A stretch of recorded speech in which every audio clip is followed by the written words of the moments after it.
Mga kaibigan, kung may isa akong natutunan noong 16 pa lang sana ako at hindi 26, yun ay ang katatapatan ay laging may magandang kapalit.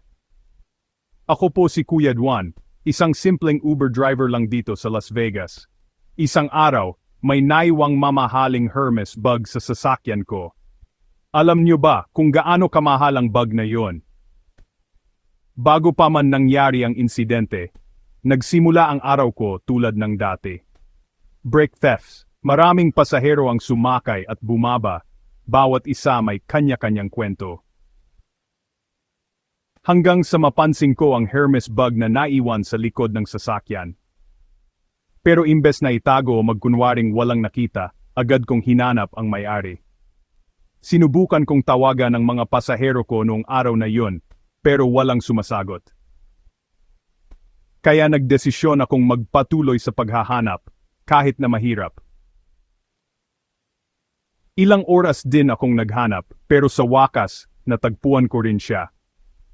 At alam niyo ba ang nangyari? Hindi lang pasasalamat ang natanggap ko, binigyan pa ako ng $500 bilang gantimpala. Ang karanasang ito ay nagpatibay sa paniniwala ko na ang kabutihan ay laging may kapalit na maganda.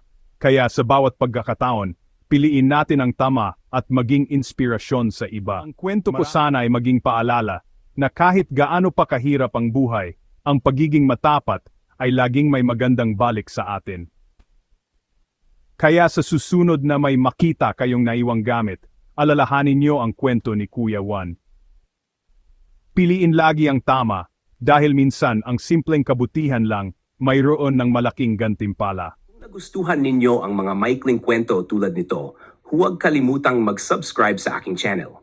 Maraming salamat po sa inyong suporta.